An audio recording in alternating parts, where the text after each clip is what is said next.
கடந்த 30 நாட்களாக புனிதமிகு ரமலான் மாதத்தில் அதிகாலை முதல் அந்தி மாலை வரை பசித்திருந்து தாகித்திருந்து உணர்வுகளை இச்சைகளை கட்டுப்படுத்தி இறைவனுடைய திருப்பொருத்தத்திற்காக நோன்பிருந்து இன்றைய தினம் உலகம் முழுவதும் புனிதமிகு ரமலான் பெருநாளை கொண்டாடுகிற அனைத்து இஸ்லாமிய சொந்தங்களுக்கும் எஸ்டிபி கட்சியின் சார்பில் என்னுடைய நெஞ்சார்ந்த ரமலான் பெருநாள் நல்வாழ்த்துக்களை இந்த தருணத்தில் நான் தெரிவித்துக் கொள்கிறேன்.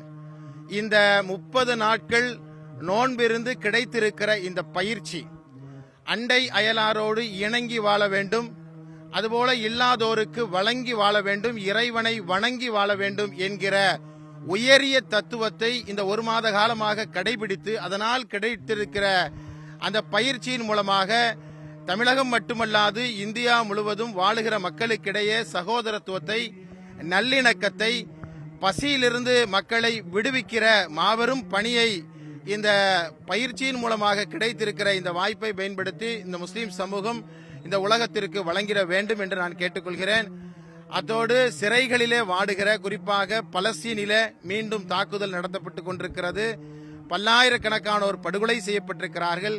நாட்டை ஆளுகிற ஒன்றிய அரசு நாட்டினுடைய சொந்த குடிமக்களுக்கு எதிராகவே கருப்பு சட்டங்களை பாய்ச்சி வருகிறது.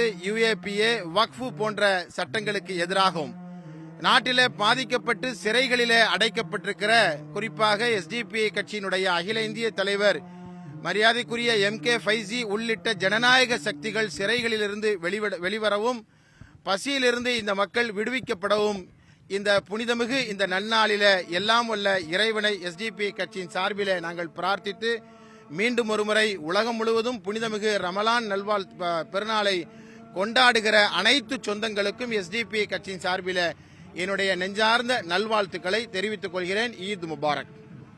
இறைவனின் சாந்தியும் சமாதானமும் நம் அனைவர் மீதும் உண்டாகட்டுமாக.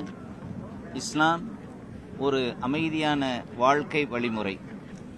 இந்த வழிமுறை எல்லோருக்கும் நன்மையையும் அமைதியையும் நிம்மதியையும் சாந்தியையும் சமாதானத்தையும் கொடுக்கக்கூடிய ஒரு வாழ்க்கை வழிமுறை. இந்த இஸ்லாத்திலே 2 பெருநாட்கள் இருக்கின்றன, திருநாட்கள் இருக்கின்றன. ஒன்று ஈகை திருநாள் என்று சொல்லக்கூடிய ஈதுல் ஃபித்ர், இன்னொன்று தியாக திருநாள் என்று சொல்லக்கூடிய ஈதுல் அல்ஹா. நாங்கள் இன்று கொண்டாடி கொண்டிருக்கக்கூடிய இந்த திருநாள் ஈகை திருநாள் ஈதுல் ஃபித்ர். ஒரு மாத காலம் ரமலானுடைய அந்த மாதத்தில் நாங்கள் செய்த அந்த வணக்க வழிபாடுகள், எங்களிடத்திலே ஏற்பட்ட அந்த இறை அச்சம், எங்களிடத்திலே இருந்த அந்த இறை நம்பிக்கை, ஏழை எளியோர்களுக்கு கருணை காட்டிய, அவர்களுக்கு தர்மம் வழங்கிய அந்த ஒரு மாத காலத்தினுடைய அந்த நாட்களின் மிச்சம் மீது இருக்கக்கூடிய அந்த மகிழ்ச்சியை, சந்தோஷத்தை வெளிப்படுத்தக்கூடிய ஒரு நாள் இந்த நாள். இந்த நாளிலே அன்பு, பாசம், கருணை, இரக்கம் என்கிற அந்த ஒரு மாத காலத்தில் நாங்கள் பெற்ற அந்த பயிற்சியை இன்று சந்தோஷமாக அனுபவிக்கக்கூடிய ஒரு நாள் தான் இந்த ஈகை திருநாள். இதிலேயே நீங்கள் பார்த்திருப்பீங்க, ஈகை என்கிற ஒரு வார்த்தை வருது. நபி ஸல்லல்லாஹு அலைஹி வஸல்லம் அவங்க சொல்லியிருக்கிறாங்க, லா யர்ஹமுல்லா மன் லா யர்ஹமுன் நாஸ். யார் மனிதர்களின் மீது இரக்கம் காட்டவில்லையோ அவர்களின் மீது இறைவனும் இரக்கம் காட்ட மாட்டான். ஆக அந்த அடிப்படையிலே இந்த நாளிலே எங்களுக்கு ஒரு மாத காலம் நோன்பு இருந்தோம். நாங்கள் பள்ளிகளிலே வணக்க வழிபாடுகளில் ஈடுபட்டோம். ஏழை எளிய மக்களுக்கு உதவினோம். அனாதைகளை நாங்கள் ஆதரித்தோம். இப்படிப்பட்ட இந்த ஒரு மாத காலம் எங்களுக்கு ஒரு மிகப்பெரிய பயிற்சியை தந்த அந்த ரமலானுடைய மாதம் முடிந்த இந்த நாளில் நாங்கள் அதையெல்லாம் இறைவனுக்கு நன்றி செலுத்தக்கூடிய ஒரு நாளாக நாங்கள் இங்கு கொண்டாடிக்கிட்டு இருக்கோம். இந்த நாளில் எங்களுக்கு ரொம்ப வருத்தமான ஒரு செய்தி என்னன்னு சொன்னால், சிறைவாசிகளாக இருக்கக்கூடிய அவர்களுக்கும் இறைவன் அவர்களுடைய அந்த விடுதலையை மிக சீக்கிரமாக ஏற்படுத்தி தரணும். உலகமெங்கும் கஷ்டப்பட்டு கொண்டிருக்கக்கூடிய, உலகமெங்கும் கொடுமைகளுக்கு ஆளாக்கப்பட்டு கொண்டிருக்கக்கூடிய, அமைதியையே வாழ்க்கை வழிமுறைகளாக கொண்ட அந்த இஸ்லாமிய மக்களுக்கு இறைவன் அவன் புறத்திலிருந்து உதவியை தரணும், இறைவன் அவர்களுக்கு விடுதலையை தரணும் என்கிறதையும் இங்கே நாங்கள் ஒரு செய்தியாக சொல்லிக் கொள்கிறோம். ஆக இந்த நாள் ஈகை திருநாள் இன்பத்திற்குரிய நாள், சந்தோஷத்திற்குரிய நாள், நன்றி செலுத்தக்கூடிய நாள், இறைவனிடத்திலே கூலியை பெறக்கூடிய நாள்.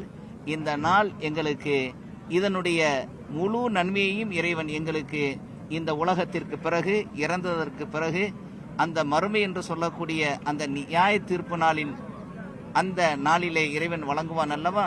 அந்த கூலி வழங்கக்கூடிய அந்த நாளில் எங்களுக்கு சொர்க்கத்தின் மிக உயர்ந்த அந்தஸ்தான ஜன்னத்துல் ஃபிர்தௌஸை இறைவன் நல்கிட வேண்டும் என்கிற வேண்டுகோளோடு பிரார்த்தனையோடு முடிக்கின்றேன். அஸ்ஸலாமு அலைக்கும் வரஹ்மத்துல்லாஹி வபரகாத்துஹு. என்னுடைய பெயர் ப்ரொஃபசர் டாக்டர் காஜா முஹைதீன். அஸ்ஸலாமு அலைக்கும் வரஹ்மத்துல்லாஹி வபரகாத்துஹு.